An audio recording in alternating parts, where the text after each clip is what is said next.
கென்யாவில் நிலவி வரும் கடுமையான பொருளாதார நெருக்கடியின் காரணமாக அத்தியாவசிய பொருட்களின் வரியை உயர்த்தப் போவதாக அந்த நாட்டின் அரசு அறிவித்திருந்தது. இது தொடர்பில் நாடாளுமன்றத்தில் வரி உயர்வு மசோதா தாக்கல் செய்யப்பட்டு இந்த சட்டம் இயற்றப்பட இருந்தது.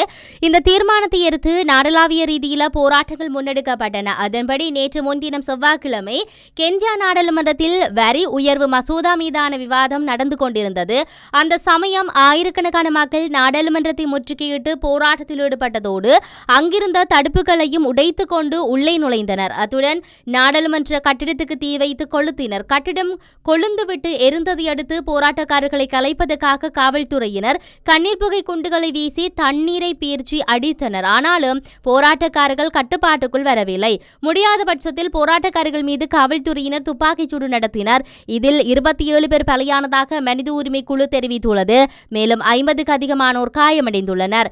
இதனைத் தொடர்ந்து நாடாளுமன்ற உறுப்பினர் பலத்த பாதுகாப்புடன் அங்கிருந்து வெளியேற்றப்பட்டமை குறிப்பிடத்தக்கது. பிரதமரின் உத்தியோகபூர்வ வாஸ்தலமான அலரி மாளிகைக்கு மேலாக ஆளில்லா விமானம் போன்ற ஒரு பொருளை அனுப்பிய குற்றச்சாட்டில் 2 இந்திய பிரஜைகளை காவல்துறையினர் கைது செய்தனர். எனினும் குறித்த பொருள் ஆளில்லா விமானம் அல்ல எனவும் அது பறக்கும் வகையிலான பந்து போன்ற பொம்மை எனவும் காவல்துறையினர் குறிப்பிட்டுள்ளனர். இதுவரை எந்த பாதிப்பான விடயங்களும் அடையாளம் காணப்படவில்லை.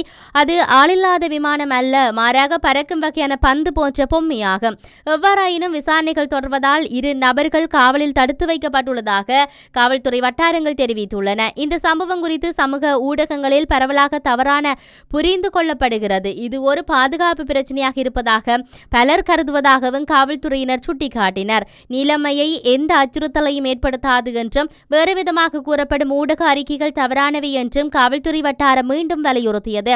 எவ்வாறாயினும் சம்பவம் தொடர்பாக குறித்து காவல்துறையினர் தொடர்ந்து விசாரணைகளை மேற்கொண்டு வருவதாக தெரிவிக்கப்பட்டுள்ளது. பிரபல ஆஸ்திரேலிய பத்திரிகையாளரும் விக்கிலீக்ஸ் நிறுவன இணை நிறுவனருமான ஜூலியன் அன்சே இன்றைய தினம் அமெரிக்க பேரிடர் நீதிமன்றத்தில் தனது குற்றங்களை ஒப்புக்கொள்வார் என்று எதிர்பார்க்கப்படுகின்றது. கடந்த 2010ஆம் ஆண்டு ஈராக் மற்றும் ஆப்கானிஸ்தான் போரில் ஈடுபட்ட அமெரிக்காவின் ராணுவ ரகசியங்களை அவர் வெளியிட்டதை அடுத்து அவரை தேடப்படும் குற்றவாளியாக அமெரிக்க அரசு அறிவித்தது. இதனிடையே பாலியல் வன்கொடுமை வழக்கொன்றில் சிக்கிய அன்சே கைது செய்யப்படுவதிலிருந்து தப்பிக்க முயற்சித்து லண்டனில் உள்ள ஈக்குவடோர் அரசின் தூதரகத்தில் தஞ்சமடைந்துள்ளார். இவருக்கு அடைக்கலம் அளித்து வந்த அரசு கடந்த 2019ஆம் ஆண்டு அதை மீளெடுத்தது. அதன் பின்னர் பிரித்தானிய காவல்துறையினர் அவரை கைது செய்தனர். லண்டன் விளக்கமறியலில் வைக்கப்பட்ட அவரை அமெரிக்க தங்களிடம் ஒப்படைக்குமாறு கோரி வந்த நிலையில் கடந்த 2022ஆம் ஆண்டு அனுமதி அளிக்கப்பட்டது. எவ்வாறாயினும் இதற்கு எதிராக அன்சாச்சி தரப்பில் பிரிட்டன் நீதிமன்றத்தில் வழக்கு தாக்கல் செய்யப்பட்டதால் அவர் அமெரிக்காவுக்கு அனுப்பப்படாமல் இந்நாள் வரை லண்டன் விளக்கமறியலில் வைக்கப்பட்டிருந்தார். இந்த நிலையில் அவரை அமெரிக்காவிடம் ஒப்படைக்கும் பட்சத்தில் ராணுவ ரகசியங்களை வெளியிட்ட குற்றத்துக்காக அவருக்கு மரண தண்டனை வழங்கக்கூடாது என்று குறைந்தபட்ச சிறை தண்டனையை வழங்க வேண்டும் என்ற உத்தரவாதத்தை அமெரிக்காவிடம் கோரியது.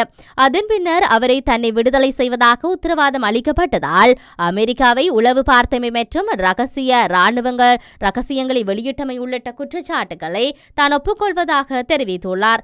இந்த ஒப்பந்தம் ஏற்கப்பட்டதை அடுத்து லண்டன் சிறையிலிருந்து விடுவிக்கப்பட்ட இவர் அமெரிக்காவுக்கு நேற்றைய தினம் அனுப்பி வைக்கப்பட்டார்.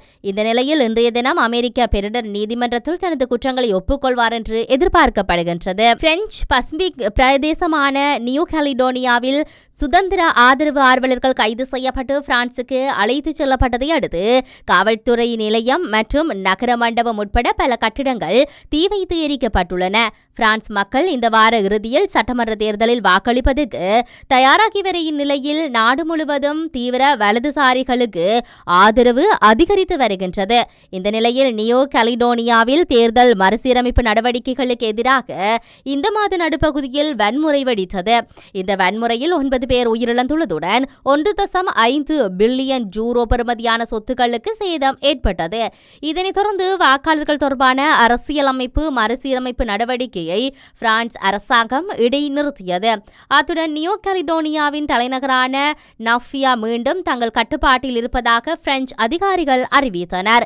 இருப்பினும் கலவரத்துக்கு திட்டமிடப்பட்ட குற்றச்சாட்டப்பட்ட 7 சுதந்திர ஆதரவாளர்கள் வார இறுதியில் கைது செய்யப்பட்டனர். அத்திட்டம் குறித்த சுதந்திர ஆதரவாளர்கள் விசாரணைக்கு முந்தைய தடுப்பு காவல் நிமித்தம் பிரான்சுக்கு அனுப்பப்பட்ட நிலையில் பின்னர் மீண்டும் வன்முறை வெடித்துள்ளது.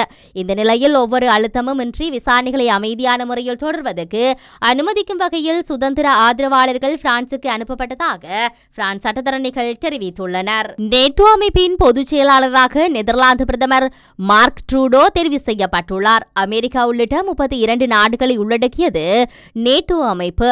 உலகில் மிகப்பெரிய பாதுகாப்பான அமைப்பாக இது கருதப்படுகின்றது. இந்த 32 நாடுகளும் தங்களுக்குள் ஆயுதங்களை பரிமாறிக்கொள்ள முடியும். 32 நாடுகளில் ஒரே ஒரு நாடு மீது இந்த அமைப்பில் இல்லாத நாடு தாக்குதல் நடத்தினால் அது ஒட்டுமொத்தமாக நேட்டோ நாடுகள் மீது தாக்குதல் நடத்தப்பட்டதாக கருதப்படும். இந்த பாதுகாப்பான நேட்டோ அமைப்பின் பொதுச் செயலாளராக நெதர்லாந்தின் பிரதமர் மார்க் ரூட்டே நியமிக்கப்பட்டுள்ளார். இவரின் பிரதமர் பதவிக்காலம் விரைவில் முடிவடைய இருக்கின்றது. உக்ரைனுக்கும் ரஷ்யாவுக்கும் இடையில் சண்டை நடைபெற்றுக் கொண்டிருக்கும் சிக்கலான நேரத்தில் மார்க் ட்ரூடோ பொதுச் செயலாளர் பதவியை ஏற்க இருக்கின்றார். ஜூலை 9 மற்றும் 11 தேதி வாஷிங்டனில் நடைபெறும் மாநாட்டின் போது அமெரிக்க ஜனாதிபதி ஜோ பைடன் மற்றும் மற்ற நாட்டின் ஜனாதிபதிகள் பிரதமர்கள் அதிகாரப்பூர்வமாக அவரை வரவேற்றார்கள். தற்போது பொதுச் செயலாளராக இருக்கும் நோர்வேயின் ஜென்ஸ் ஸ்டோல்மன்பெர்க் பதவிக்காலம் ஆகஸ்ட் 31 தேதியுடன் முடிவடைகிறது. அக்டோபர் 1 தேதி மார்க் ட்ரூடோ பொதுச் செயலராக பதவியேற்பார். பிரித்தானியாவில் தேர்தலுக்கு இன்னும் சில நாட்களை காணப்படுகின்ற நிலையில் ஸ்டேர்லிங் பவுனின் பெறுமதி உயர்வடைந்துள்ளது.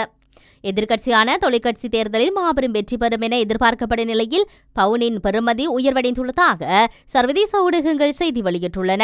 தற்போது கன்சர்வேட்டிவ் கட்சி ஆட்சியில் இருக்கும் நிலையில் இந்த தகவல் வெளியாகியுள்ளது. எவ்வாறாயினும் அடுத்த ஆட்சி அமைக்கும் அரசாங்கம் பொருளாதாரத்தை சீரமைக்கும் திட்டங்கள் குறித்து முதலீட்டாளர்களை நம்ப வைப்பதில் பவுண்ட்ஸ் நாணயத்தின் எதிர்காலம் தங்கியிருக்கும் என அவதானிகள் கூறுகின்றனர். ஆளும் கன்சர்வேட்டிவ் கட்சியின் கீழ் அரசியலால் உந்தப்பட்ட வர்த்தகர்கள் நீண்டகால நாணய ஏற்றிறக்க மீது பந்தயம் கட்டுவதனால் 2016 ஆண்டு ஐரோப்பிய ஒன்றியத்திலிருந்து வெளியேறுவதற்கான வாக்கெடுப்புக்கு பின்னர் ஸ்டேர்லிங் பவுண்ட் பெறுமதி உயர்வடைந்துள்ளதாக தெரிவிக்கப்பட்டுள்ளது. அதே நேரம் எதிர்வரும் பிரித்தானிய தேர்தலில் தொலைக்காட்சி வெற்றி பெற்றால் ஹென்ச வெற்றி பெரும் பொருளாதார சவால்களை எதிர்கொள்ள வேண்டி ஏற்படும் என 20க்கும் மேற்பட்ட பொருளாதார நிபுணர்கள் தெரிவித்துள்ளனர்.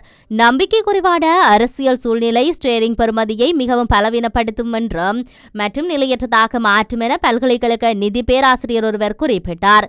கடந்த 5 வருடங்களில் பிரித்தானியாவில் அந்நிய நேரடி முதலீடு குறைவடைந்துள்ளதாக கூறப்படும் நிலையில் அடுத்த அரசாங்கத்தின் பதிலை முதலீட்டாளர்கள் ஸ்டேர்லிங் பவுண்ட் பெறுமதியை கொண்டு மதிப்பிடுவார்கள் என்றும் கூறப்படுகின்றது. உலக புகழ்பெற்ற தொழில்நுட்ப ஜாம்பவான் எலன் மஸ்க் 12வது முறையாக தந்தை பட்டம் பெற்றுள்ளார்.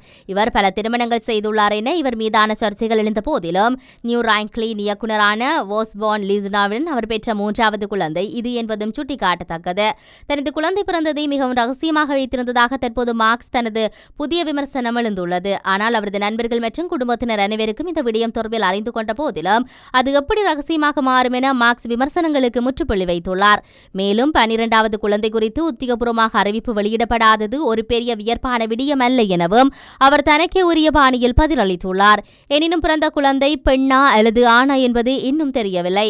மார்க்ஸ் மற்றும் சீசிலுக்கு ஏற்கனவே 2 குழந்தைகள் 2021 பிறந்தன. அவர்கள் இரட்டையர்கள் என்பதும் குறிப்பிடத்தக்கது.